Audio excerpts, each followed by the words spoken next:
Welcome back. Let's practice finding TNB frames.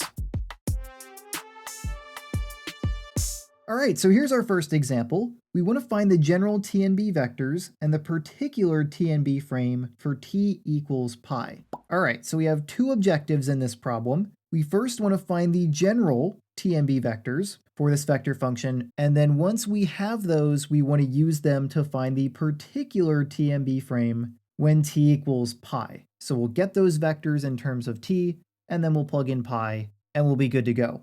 And our vector function here, r of t, is equal to 8ti plus 6 sine tj plus 6 cosine tk. And so to find the vectors for a TNB frame, which stands for the unit tangent vector, the unit normal vector, and the unit binormal vector, we start by finding the unit tangent vector. The unit tangent vector t, in terms of t, is equal to the derivative of our vector function divided by its magnitude. So we'll have the magnitude of r prime of t. All right, so what we need to do here is take the derivative of this vector function and then find its magnitude. So let's start with that. R prime of t will be equal to the derivative of these three components. The derivative of 8t is 8, so we have 8i, and then the derivative of sine is cosine, so we have plus 6 cosine tj, and then the derivative of cosine is negative sine, so we'll have minus 6 times sine tk. All right, so then we want to calculate the magnitude of r prime of t. So we will take the square root of the sum of the components squared. I'm going to square the terms right away. 8 squared is 64, so we have 64 plus 6 times cosine t squared, which will give us 36 cosine squared t. And then we want to add negative 6 sine t squared. Squaring the negative value will make it positive, so we'll have plus 36 sine squared t. Now simplifying, notice that cosine squared t and sine squared t have a common factor of 36, so we can pull that out, and you'll get this, the square root of 64 plus 36 times cosine squared t plus sine squared t. And now we can make a really nice simplification because cosine squared t plus sine squared t is equal to 1 using the Pythagorean identity for sine and cosine.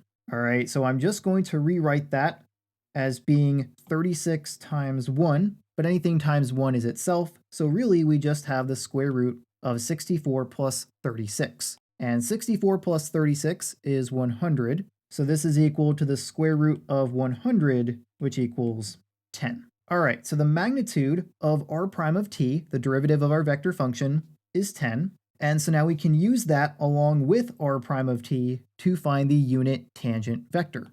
The unit tangent vector will be equal to r prime of t divided by its magnitude.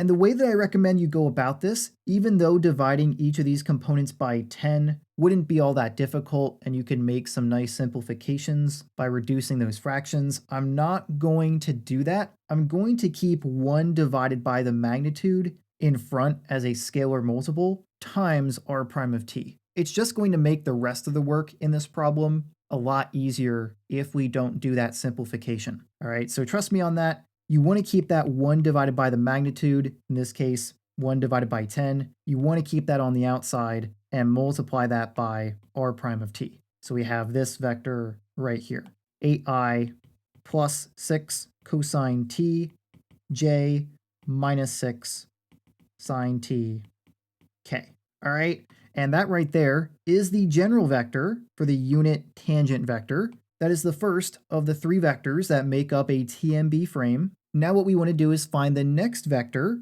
which is the unit normal vector, n. And we find the unit normal vector by using the unit tangent vector. Specifically, we take the derivative of the unit tangent vector and then divide it by its magnitude. So we have the magnitude of t prime of t. All right, so our next step here to find the unit normal vector is to take the derivative of our unit tangent vector. So let's do that. We'll have t prime of t is equal, and we're just going to keep that scalar multiple on the outside and then take the derivative of all these components. we are allowed to do that. You don't have to multiply that through in order to take the derivative of those components. And so you'll have 1/10 times the derivative of these components. Now for the x component, we just have 8. 8 is a constant, so its derivative is 0. So you'd have 0i, but since it's 0, we really don't need to write it. So I'm just going to erase it, and we'll move on to the j term. The derivative of cosine is negative sine, so we have negative 6 times sine tj. And then for the z component, or the k term, the derivative of sine is cosine, so we have minus 6 cosine t k. All right, and so that right there is the derivative of our unit tangent vector. Now what we need to do is take its magnitude, because we need that in order to find the unit normal vector. So let's take the square root of the sum of the components squared. And remember that when you calculate the magnitude of a vector being multiplied by a scalar multiple, you can just multiply that scalar multiple by the square root of the sum of the components squared. All right, so we'll have 1/10 times the square root of the sum of these components squared. And so squaring both of them, we will get 36 sine squared t, and then we'll add that to 36 cosine squared t. All right, once again, I just squared this term, and then we're adding it to this term squared. Now, notice that both of these terms underneath the square root have a common factor of 36, so we can pull that out, and you'd have 36 times sine squared t plus cosine squared t, which is another instance where we can use the Pythagorean identity for sine and cosine. All right, so I'll write it out here. You'd have 1/10 times the square root of 36 times sine squared t plus cosine squared t, but we know from the Pythagorean identity that that is just equal to 1. So we have 36 times 1, which would just be 36, and the square root of 36 is 6. So this is equal to 6/10, which simplifies or reduces to 3/5. Okay, so that is the magnitude of the derivative of the unit tangent vector. Now that we have that, we can use it along with t prime of t, the derivative of the unit tangent vector, to find the unit normal vector. N of t is equal to t prime of t divided by that magnitude. So the way I'll write that is by moving 1 divided by the magnitude out to the front, and 1 divided by this magnitude of 3/5 would be equal to the reciprocal of this fraction. So n of t would be equal to 5/3 multiplied by t prime of t, which we have right here. All right, so make sure to include that 1/10. We still need to multiply by that. So we have times 1/10, and then we're multiplying by these two components. Negative 6 sine t times j minus 6 cosine t times k. All right, and that right there would be the unit normal vector, although we can simplify it a little bit. The scalar multiple out front here could be simplified. 5 divided by 10 is the same as 1/2, so you'd have 1/2 times 1/3, which is 1/6. Or if you just want to think of it as 5 times 1 divided by 3 times 10, 5/30 is 1/6. So I'm just going to rewrite this as a scalar multiple of 1/6. Okay, now if you wanted to, you could multiply this 1/6 through these components, since it would be pretty nice. I think I will do that here. Normally I like to keep the scalar multiples out front because it keeps things from getting too messy, but in this case it does make things simpler. Okay, both of these negative 6's divided by 6 gives you -1. So here's what we have. The fully simplified form of the unit normal vector has components of negative sine tj and negative cosine tk. All right, that is the unit normal vector for this vector function. Now we have one more vector left to find for our TNB frame, and that is vector b, the unit binormal vector. And the unit binormal vector, b of t, is found by taking the cross product of the unit tangent vector and the unit normal vector. All right, the two vectors that we just found up here. Okay, so let's set up the calculation for this cross product. Let's set up a 3x3 matrix with columns of I, j, and k. The middle row will have the components of the unit tangent vector, and the bottom row will have the components of the unit normal vector. Now, don't forget about this scalar multiple out front of these components for the unit tangent. You could multiply that through and use the resulting components for I, j, and k in the matrix. But to make it easier on yourself, what you could do is make use of one of the properties of the cross product, which is that you can pull out any scalar multiples for either vector in the cross product and just multiply that scalar by the result of the cross product calculation. Okay, so it doesn't matter that 1/10 is not also being multiplied by the unit normal. As long as you have a scalar multiple of one of the two vectors in the cross product, you can pull it out and multiply it by the cross product. Okay, if both of them were being multiplied by 1/10, we would have to multiply by 1/10 twice. We would be pulling it out 2 times. Okay, but anyway, let me set that up here. The unit binormal vector will be equal to 1/10 times the result of this cross product. So now that we've written that scalar multiple there, we don't need to worry about multiplying it by these components when we put them into the matrix. So the components of the unit tangent vector are 8, 6 cosine t, and negative 6 sine t. Okay, so 8, 6 cosine t, and negative 6 sine t. Then the bottom row will have the components of the unit normal, which has components of 0 for the x component, and then negative sine t and negative cosine t. So we have 0, negative sine t, and negative cosine t. Then to calculate the cross product, you want to start by covering up the I column and then calculating a 2 by 2 determinant.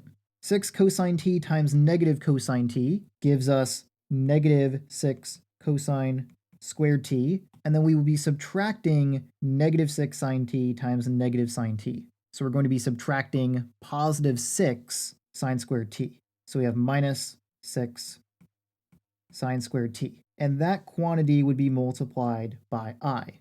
Now, what I'm going to do here is simplify this before we move on to the j and the k term. Because if you notice here, we have a common factor of negative 6 that could be pulled out. If you pull negative 6 out of those two terms, what you're left with is cosine squared t plus sine squared t. And so you can use the Pythagorean identity again for sine and cosine. It's just equal to 1. So you'll have negative 6 times 1, which is negative 6. That's what the x component will be from this cross product. All right, so just to make this clear, we're pulling out this negative 6 from both terms. So you'd have negative 6 times cosine squared t plus sine squared t. That's equal to 1. 1 times negative 6 is negative 6. So the I term, or the x component, is negative 6 I. Then you subtract the j term, so we'll cover up the j column and calculate another 2 by 2 determinant. 8 times negative cosine t is negative 8 cosine t. And then we subtract, multiplying the other way, but negative 6 sine t times 0 is 0. So you're subtracting 0, but we don't really need to write that. And so you're just going to be subtracting negative 8 cosine t, which results in positive 8 cosine t as the j term. All right, so we have plus 8 cosine t j. Then finally, we will add the k term. So cover up the k column, do another 2 by 2 determinant. 8 times negative sine t is negative 8 sine t. So we have negative 8 sine t. And then we are subtracting 6 cosine t times 0, which is just 0. So you're subtracting nothing, which means we're just going to be adding negative 8 sine t, and that will be the z component. All right, so we will just have here minus 8 sine t times k. That right there is the unit binormal vector b of t. We don't need to simplify it any further. That right there is our answer for the unit binormal vector. All right, and so now we have completed our first goal in this problem, which was to find the general TNB vectors of the TNB frame for this vector function. We have the unit tangent vector, the unit normal vector, and the unit binormal vector. But we're not done yet. We still want to find the particular TNB frame for t equals pi. And that should be pretty simple now, because all we have to do to find that particular TNB frame is plug pi in for t in these three vectors. Okay, so let's do that here. At t equals pi, we're going to be finding three vectors that make up this particular TNB frame. We'll have the unit tangent vector evaluated at pi, the unit normal vector evaluated at pi, and the unit binormal vector evaluated at pi. All right, so starting with the unit tangent vector, if you plug in pi, there's only two t's where it needs to go in, and that is in cosine t and sine t. Cosine of pi is -1, so you'll have -1 times 6, which is -6, and sine of pi is 0, so there will be no z component. The k term will be gone. All right, so you're still going to have that 1/10 out front, but then inside, the x component stays the same. You have 8i, and then you'll have minus 6j, because like I said, cosine of pi is -1. All right, then moving on to the unit normal. If you plug in pi, you want to plug it in for each of these t's. Once again, sine of pi is 0, so the whole y component is gone. It's 0. We don't need to worry about it. And then cosine of pi is -1, so you have -1, which is +1, so you just get k. That is the entire unit normal vector at pi. It is just k. All right, and then finally, let's do the unit binormal vector. Plugging in pi, you want to put it into cosine t and sine t. Cosine of pi is -1, so the j term will be -8, and then sine of pi is 0. There will be no z component. So b of pi is equal to 1/10 times -6i minus 8j. All right, and that's it. Those are the three vectors for a TNB frame, specifically for the TNB frame when t equals pi on this vector function. Let's take a look at another example.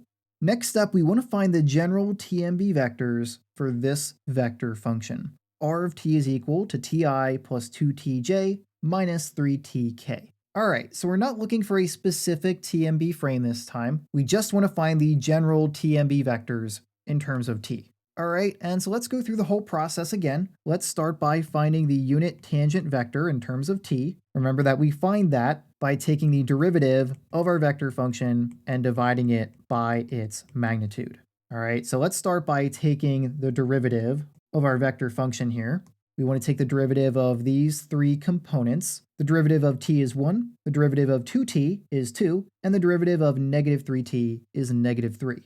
So we have 1 times I plus 2j minus 3k. All right, so now we just have a constant vector here, so calculating the magnitude should be pretty simple. We want to find the magnitude of r prime of t, so we'll take the square root of the sum of the components squared. So we'll have 1 squared plus 2 squared plus -3 squared. So this is equal to the square root of 1 plus 4 plus 9. 1 plus 9 is 10, plus 4 is 14, so this is equal to the square root of 14. That really can't be simplified, so we'll keep it as it is, but now we can use these results to set up the unit tangent vector. The unit tangent vector will be equal to the derivative of our vector function divided by its magnitude. So I'm just going to write it like this. We'll have 1 divided by that magnitude multiplied by that derivative of our vector function, which is I plus 2j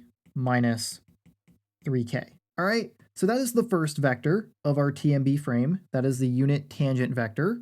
Now let's work on finding the unit normal vector. And remember that the unit normal vector, n of t, is equal to the derivative of the unit tangent vector divided by its magnitude. Now, if you're looking ahead, this is a problem, right? Look at our unit tangent vector. It is entirely a constant vector. There are no t's anywhere within this expression.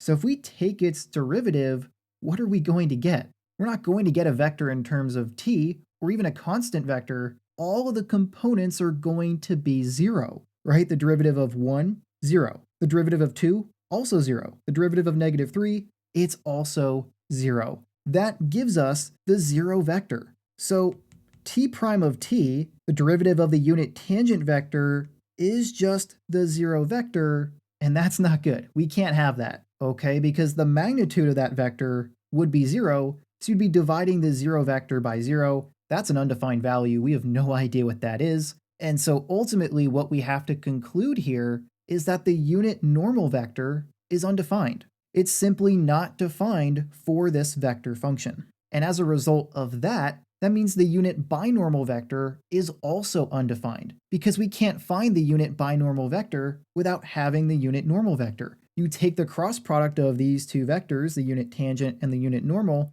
in order to find the unit binormal. So without the unit normal, we can't do anything here. Okay, so my final answer here is that, well, we do have a unit tangent vector, but we can't fully complete the TNB frame, so we say that vector n of t, the unit normal vector, and vector b of t, the unit binormal vector, are not defined.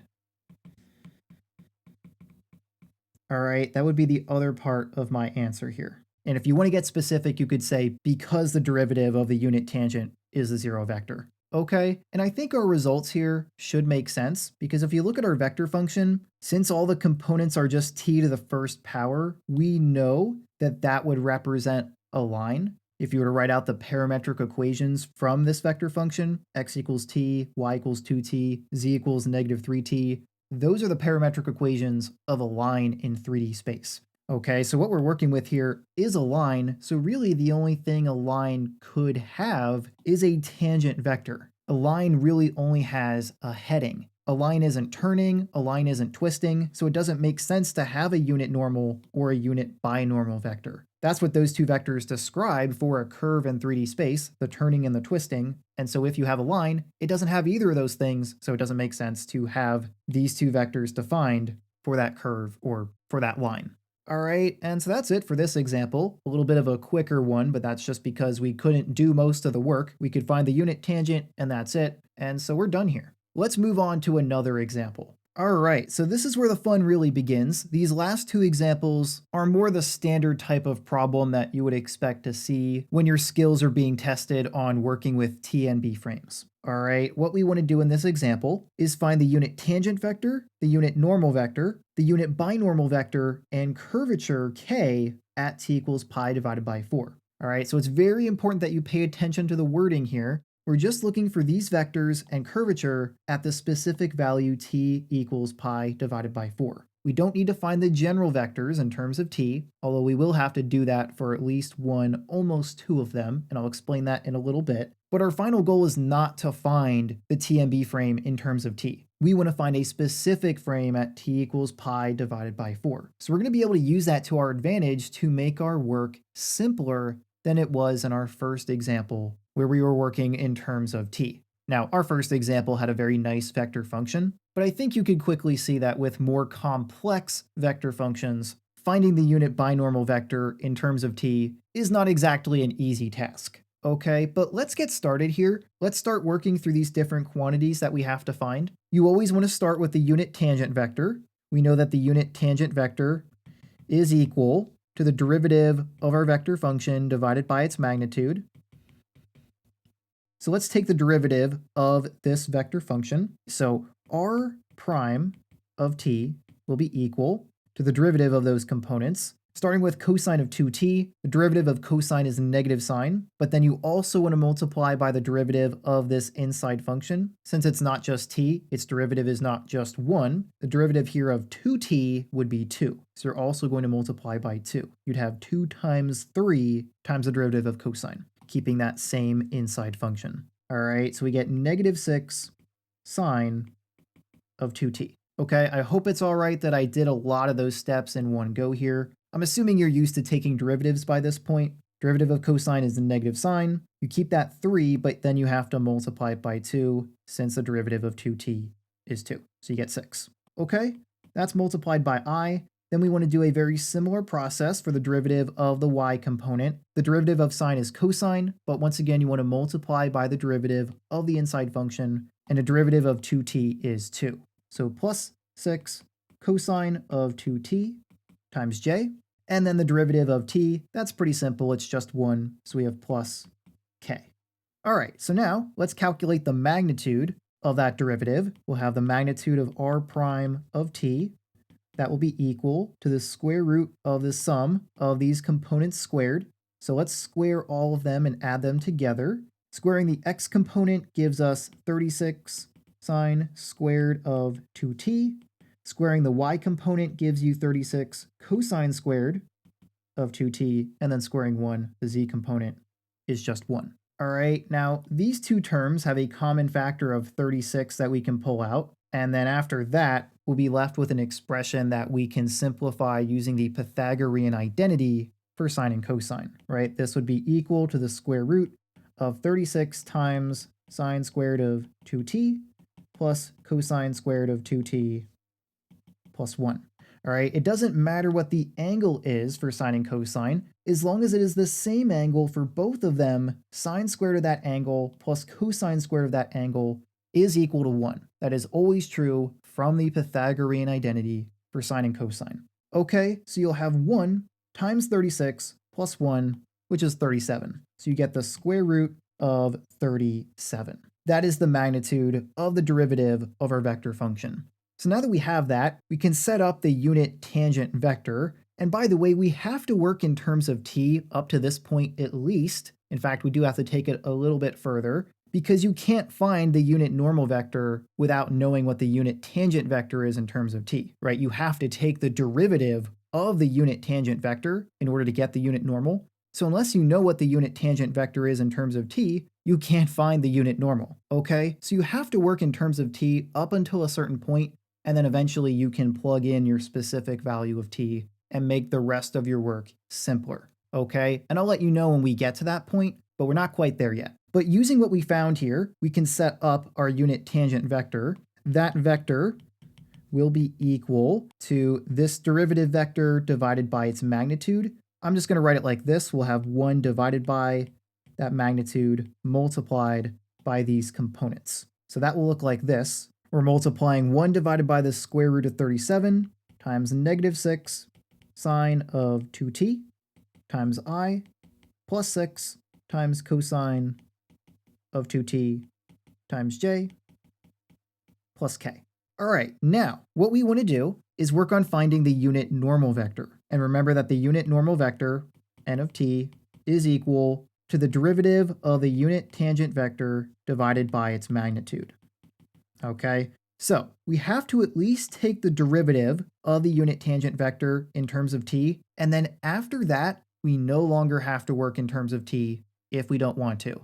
And personally, I don't want to, so we're going to start plugging in pi divided by 4 after we take this derivative. Okay, that's my advice to you in these problems where you don't need the general vectors, you just need a specific TNB frame. The derivative of your unit tangent vector should be the last time you work in terms of t. Okay? So here's what we're going to get if we take that derivative. T prime of t is equal to that same scalar multiple multiplied by the derivative of these components. The derivative of sine is cosine, but you want to keep that same inside function and multiply by its derivative. The derivative of 2t is 2, so you'll have negative 6 times 2, which is negative 12, which gives us negative 12 cosine of 2t times I. Then we'll have plus, or really it's going to be minus because the derivative of cosine is negative sine. So you'll have negative sine of 2t times 6, but then you also want to multiply by 2 again, since that is the derivative of 2t. So we'll have negative 12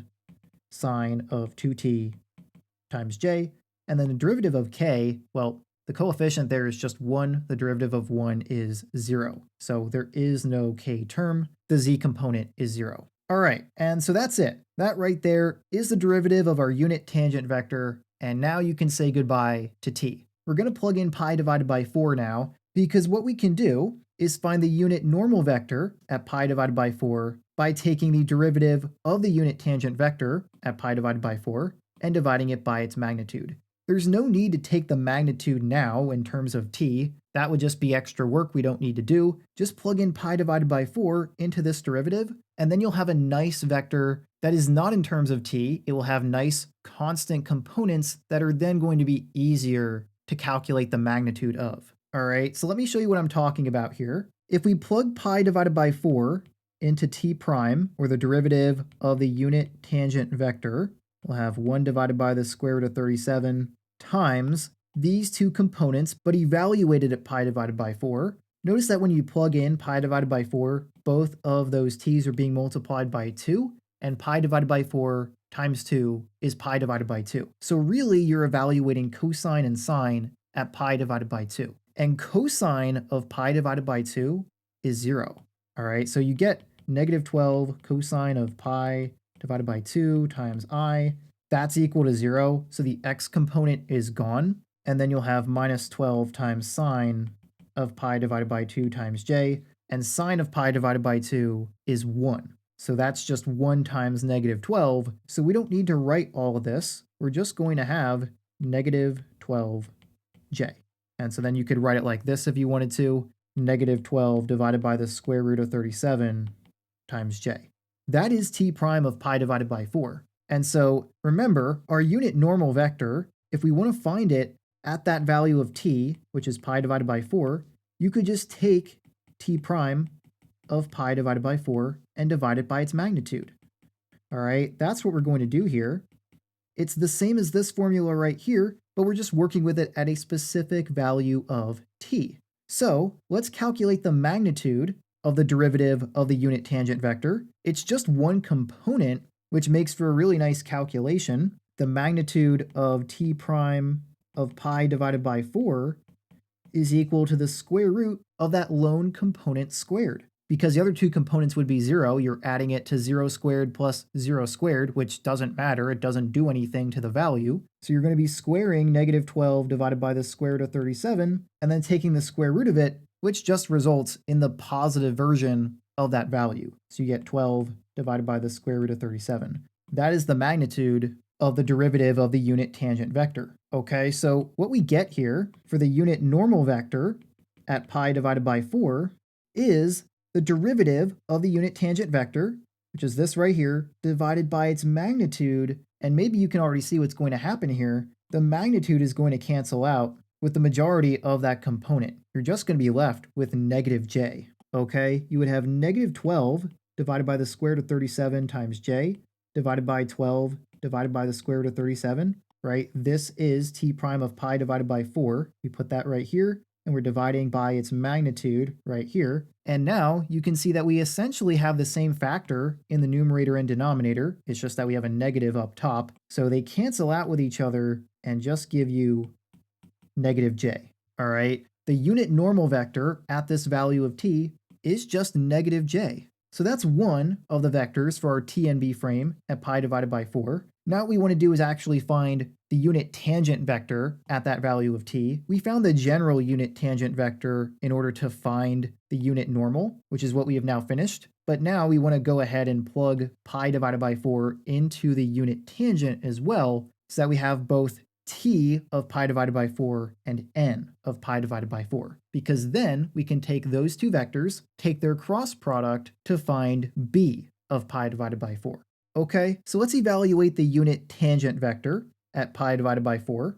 The unit tangent vector evaluated at pi divided by 4 will be equal to plugging pi divided by 4 in for these two values of t. So once again, multiplying 2 by pi divided by 4 results in pi divided by 2. So we're just evaluating sine and cosine in these components at pi divided by 2.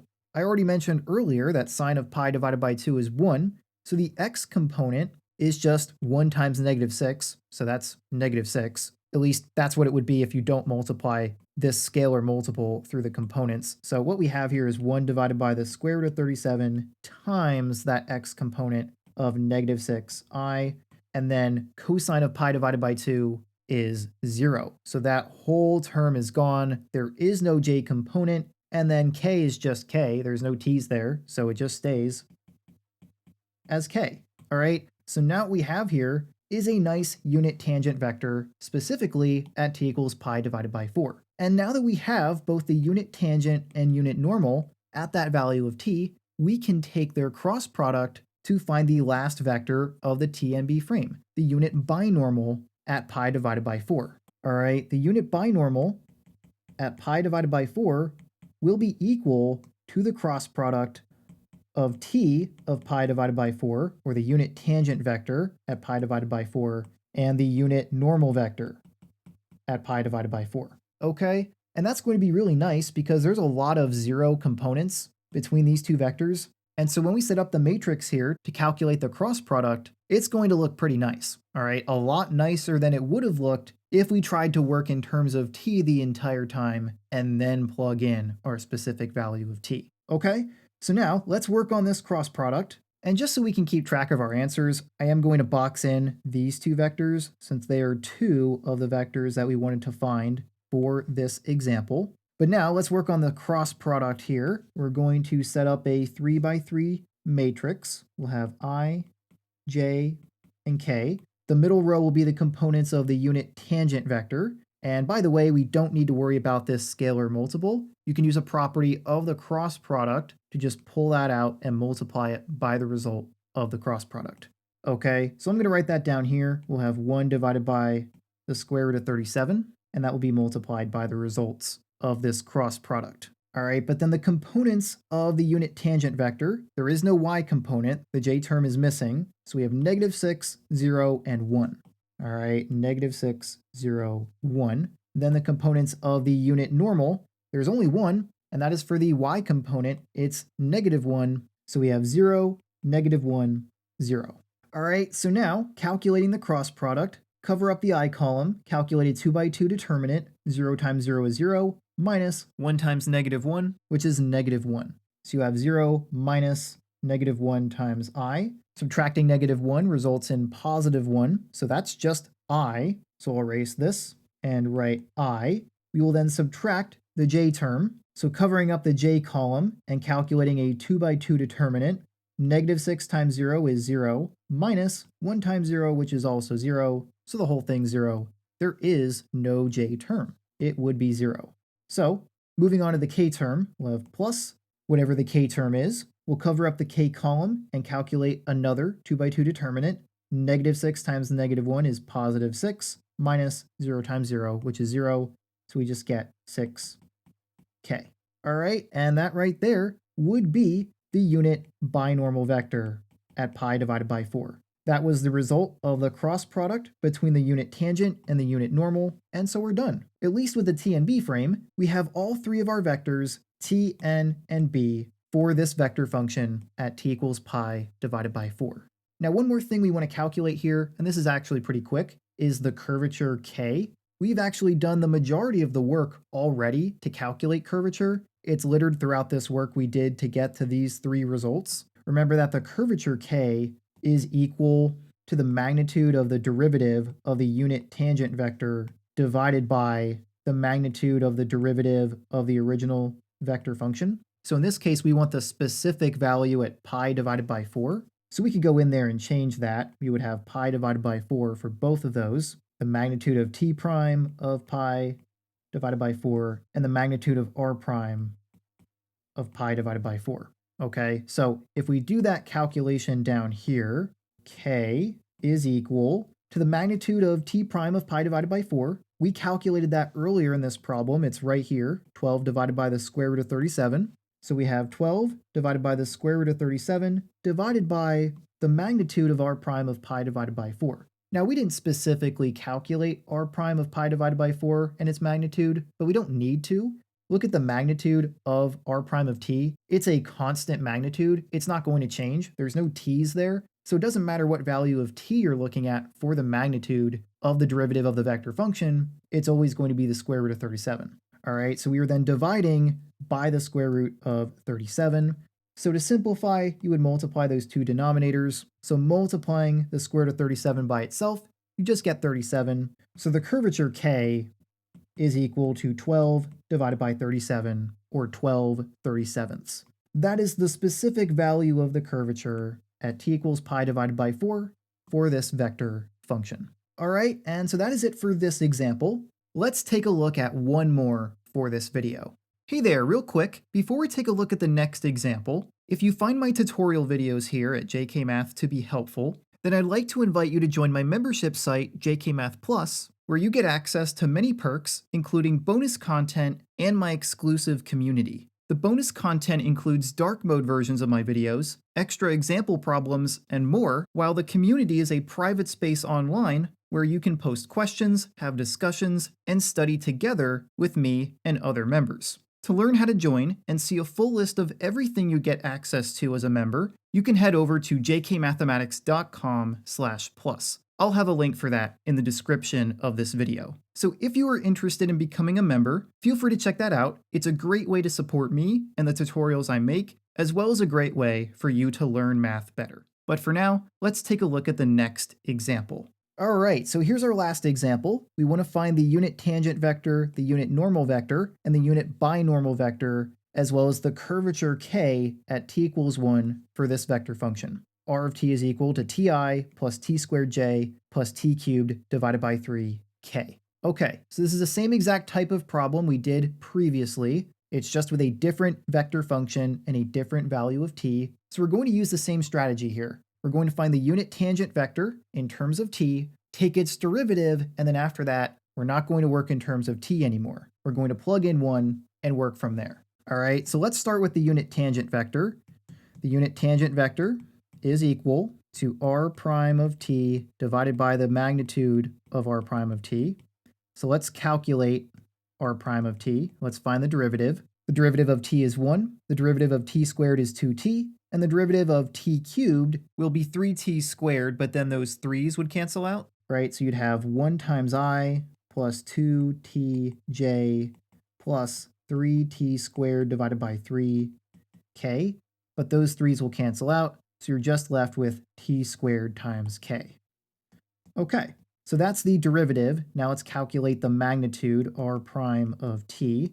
We'll have the square root of 1 squared plus 2t squared plus t squared squared. We're just taking the square root of the sum of the components squared. Simplifying, 1 squared is 1, 2t squared is 4t squared, and t squared squared is t to the power of 4. All right, so let's rewrite all of that. We'll have 1 plus 4t squared plus t to the power of 4. Okay, now unfortunately there's no way to really simplify this any further. Typically at this point I would try to see if I can factor what is underneath the square root when you have a polynomial expression, but this is not factorable. There's no way to factor it, and so we have to leave it as it is. So it's ugly, but that is the magnitude of the derivative of our vector function, which means that our unit tangent vector is going to look a little bit ugly. We're going to have that the unit tangent vector is equal to r prime of t divided by its magnitude. So each of these components are going to be divided by that magnitude. I'm not going to write it 3 times, 1 time under each of those components, but that's what's happening here. I'm just going to write it like this. We'll have I plus 2t j plus t squared k, and that's all divided by the square root of 1 plus 4t squared plus t to the power of 4. Now, in order to find the unit normal vector, we are going to have to take the derivative of this vector function. We will have to take the derivative of the unit tangent vector. But before we do that, while we're here, let's quickly plug in 1 for t in our unit tangent vector, because we do need that for the answer here. We do want to know the unit tangent vector at t equals 1, and we will also need it to calculate the unit binormal vector. All right, so plugging in 1, we'll have t of 1 is equal to I plus 2 times 1, right? T is 1, so 2 times 1 is 2. So we have 2j, and then plus t squared k. 1 squared is 1, so you'll just have k, and then that will be divided by the square root of 1 plus 4 times 1 squared plus 1 to the power of 4. So this is equal, and I'm going to move this denominator out to the front. We'll have 1 divided by the square root of 1 plus 4 plus 1, which is 6. So we have 1 divided by the square root of 6 times I plus 2j plus k. All right, that is the unit tangent vector at t equals 1. Now, let's get to the part that's not going to be fun, and that is working on finding the unit normal vector. Because in order to find the unit normal vector, we have to know what the derivative of the unit tangent vector is. We have to at least find t prime of t so that we can then evaluate it at 1, as well as find its magnitude and evaluate that at 1. Okay, so let's start by taking the derivative of this vector function, the unit tangent vector, and what I'm going to do is just move this denominator to the numerator. I'm going to rewrite the square root as an exponent and then make that exponent negative. And so doing that will give us this. The unit tangent vector is equal to 1 plus 4t squared plus t to the power of 4 to the negative 1/2 power. And that will be multiplied by this vector. All right, so you have I plus 2t j plus t squared k. Now, what we're going to do here is make use of one of the properties of the derivative of a vector function, which is that if you have the multiplication or the product of a regular function, like what we have right here, with a vector function, you can essentially treat it as a product rule. You can take the function times the derivative of the vector function, and then add that to the vector function times the derivative of the other function. Okay, so that's what we're going to do here. That's how we're going to make the derivative of this unit tangent vector manageable. All right, so we have t prime of t is equal to that first function of 1 plus 4t squared plus t to the power 4 to the negative 1/2 power times the derivative of this vector. And so for the I component, the derivative is 0 because it's just 1. So you have 0i, I'm not going to write that, but then the derivative of 2t is 2. So we have 2j plus the derivative of the k term, which is 2t. So you have 2tk. All right. Then we're going to add that to the vector function, I plus 2tj plus t squared k times the derivative of this function. All right, it's just a product rule. We have the first times the derivative of the second plus the second times the derivative of the first. So we're going to have to use the chain rule here, multiply that exponent down, subtract 1 from the exponent, and then multiply by the derivative of the inside function. So we'll have negative 1/2 times 1 plus 4t squared plus t to the power of 4, and that will be to the power of negative 3/2, because negative 1/2 minus 1 is negative 3/2. And then what we want to do is multiply by the derivative of the inside function. And so the derivative of 1 is 0. The derivative of 4t squared will be 8t, right? 2 times 4 is 8. Subtract 1 from the exponent, you have t to the first power. So you have 8t and then plus the derivative of t to the power 4. Okay, so we have 8t plus 4t cubed. So now, don't bother simplifying this in any way. Just leave it the way it is, because we can make it a whole lot simpler by just plugging in the value of t that we are working with now, okay? We are done working in terms of t. Now that we have t prime of t, we can plug in 1, take the magnitude of that vector function, and we can use that to calculate the unit normal at t equals 1. Okay, so plugging in 1, we'll have t prime of 1 is equal to 1 plus 4 times 1 squared plus 1 to the power of 4 to the negative 1/2 power times 2j plus 2 times 1k plus 1 plus 2 times 1j plus 1 squared k times negative 1/2 times 1 plus 4 times 1 squared plus 1 to the power of 4 to the power of negative 3/2 times 8 times 1 plus 4 times 1 to the power of 3. Okay, now simplifying, we'll have t prime of 1 is equal to this quantity. We have 4 times 1 squared, that is 4. 1 to the power of 4 is 1. So 1 plus 4 plus 1 is 6. We have 6 to the power of negative 1/2. That's just 1 divided by the square root of 6. All right, so we have 1 divided by the square root of 6 times this vector, which will just be 2j plus 2k. And then we're adding this vector times this quantity. This vector will be I plus 2j plus k. All right, so we have I plus 2j plus k.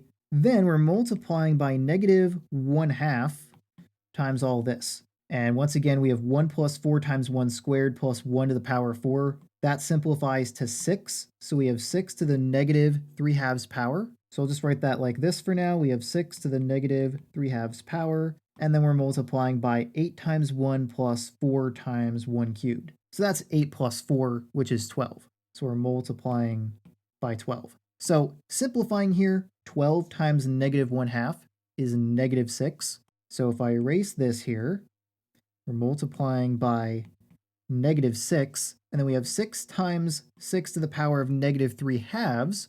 Well, those are like bases, so you can add the exponents. The exponent of this 6 is just 1, so you have 1 plus negative 3/2. That will give you 6 to the negative 1/2 power. So we can simplify this to be multiplied by 6 to the power of negative 1/2, which would just be 1 divided by the square root of 6. All right, so I'm going to rewrite this again. We're multiplying by negative 1 divided by the square root of 6. So now we're almost fully simplified. We now have two vectors that we need to combine. Both of them are being divided by the square root of 6. So what we can do is pull out that 1 divided by the square root of 6 and also distribute this negative through this quantity or through this vector. All right, so this would be equal to 1 divided by the square root of 6 times 2j plus 2k. That's just this vector. And then we're going to subtract these terms or these components because of this negative sign. All right, so you have minus I minus 2j minus k. All right, so then we have a positive 2j and a negative 2j. So those cancel out. And then 2k and negative k combine to just be k.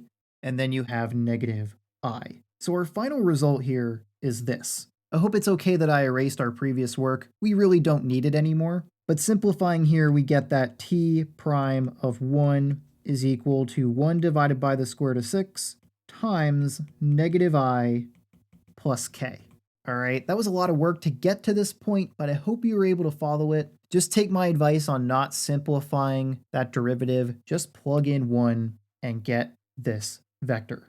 Okay, this is a whole lot easier to work with than the derivative of t in terms of t, right? The derivative of the unit tangent vector in terms of t was pretty nasty, but this is way nicer, so that works out. Now what we have to do is take the magnitude of this vector, okay? Because we want to divide it by its magnitude to get the unit normal. In this case, the unit normal at 1 is going to be equal to t prime evaluated at 1 divided by the magnitude of t prime evaluated at 1.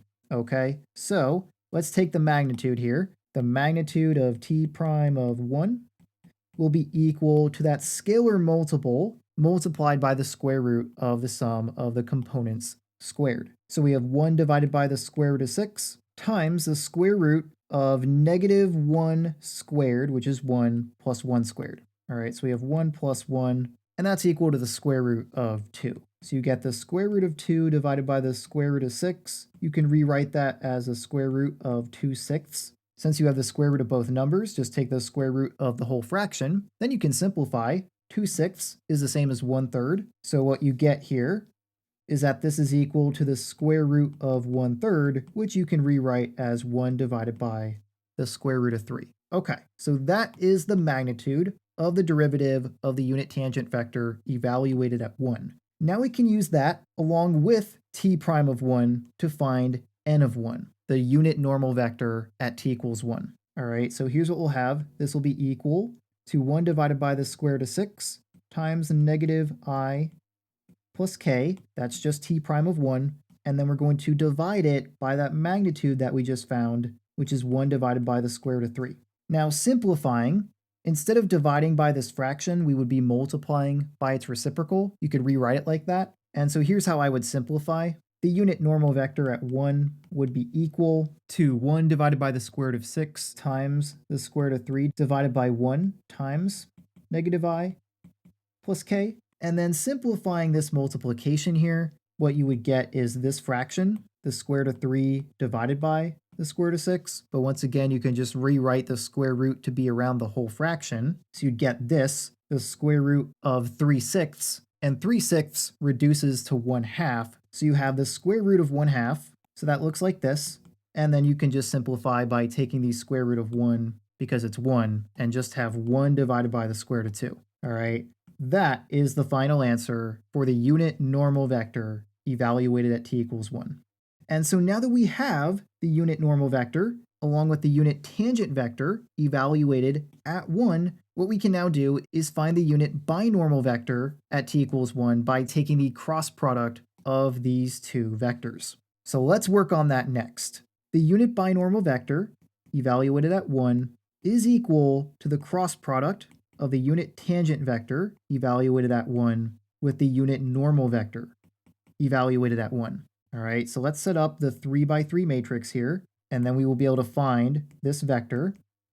Now, something I am going to do here when we write in these components for the unit tangent and the unit normal is I'm going to keep out these constant multiples. I'm just going to pull them out from the cross product. We don't need to include them in with these components. All right, we can use a property of the cross product, which is that we can pull out scalar multiples from each vector. All right, so we're going to pull out 1 divided by the square root of 6 and 1 divided by the square root of 2. They will be on the outside. So we have 1 divided by the square root of 6 times 1 divided by the square root of 2, and that will be multiplied by the result of this cross product. Okay, we can pull each of those out individually. Now, I am going to simplify that. The square root of 6 times the square root of 2 is the square root of 12. So let's keep that on the outside here. We have 1 divided by the square root of 12. And that can be simplified. We'll get to that later. For now, let's set up the 3 by 3 matrix here. The middle row will be the components of the unit tangent vector. And so those would be 1, 2, and 1. So writing those in, 1, 2, 1. Then we'll have the components of the unit normal, which has no y component or no j term. So it's negative 1, 0, 1. All right, negative 1, 0, 1. Now, we need to calculate the cross product. We'll start by covering up the I column to calculate the I term. 2 times 1 is 2, minus 1 times 0, which is 0. So you just get 2. So we have 2i. Then we want to subtract the j term. So cover up the j column. 1 times 1 is 1, minus 1 times negative 1, which is negative 1. So you have 1 minus negative 1. And so that would be 1 plus 1. So you get 2. And then that will be negative 2j. All right, so we have minus 2j. And then for the k term, cover up the k column. 1 times 0 is 0, minus 2 times negative 1, which is negative 2. So you have plus 0 minus negative 2 times k, but minus negative 2 is positive 2. So really what we have here is just plus 2k. So we have 2k, and that's it. Now, we can simplify this before we box that answer in. The square root of 12 can be simplified because 12 has a factor that is a perfect square, which is 4. The square root of 4 is 2. And so you can simplify that to be 2 square roots of 3, and that would be multiplied by this vector. So you'd have 2i minus 2j plus 2k. But then this 2 could be canceled out with all these 2's, since 2 is a common factor of all 3 components. Okay, so this 2 cancels out with all of these, leaving us with this. The unit binormal vector at t equals 1 is 1 divided by the square root of 3 times I minus j plus k. That is the unit binormal vector at t equals 1. We have now found the entire TNB frame for t equals 1 on this vector function, or on this curve. The only thing left to do for this example is calculate the curvature. And remember, the curvature is pretty simple to calculate because we do most of the calculations throughout the process of finding the TNB frame. So let's quickly calculate curvature here yet. Remember that curvature k is equal to the magnitude of t prime of t divided by the magnitude of r prime of t. Or in this case, since we want to know the specific curvature at t equals 1, we want to know each of these magnitudes at t equals 1. So let me change that here. Both of these should be 1, not t. So we have t prime of 1 and r prime of 1. Now we already found the magnitude of t prime of 1. It's over here. It's 1 divided by the square root of 3. So the curvature is equal to 1 divided by the square root of 3 divided by the magnitude of r prime of 1. Now we never actually calculated r prime of 1, but we can calculate the magnitude of it pretty quickly here. We have the magnitude of r prime of t right here.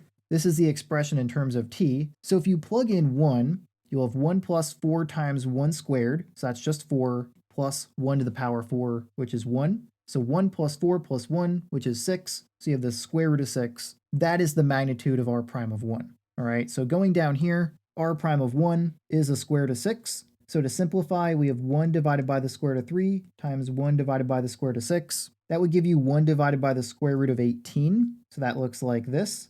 But then 18 has a factor that is a perfect square. 9 times 2 is 18, and the square root of 9 is 3. So you could simplify that to be 1 divided by 3 square roots of 2. And that is the last part of this example. That is the last thing we needed to find. We have now found all 3 of the TNB vectors and the curvature k at t equals 1 for this vector function. Okay, and so with that, That is it for this example, and this was also the last example for this video, but if you do want to get some more practice with TNB vectors, I have another example available on my membership site, so if that's something that interests you, feel free to look into becoming a member. You can find all the details on my website at jkmathematics.com/plus. If you have any questions, please let me know in the comments, but if you don't have any questions, this is all I had for now, so I will see you next time.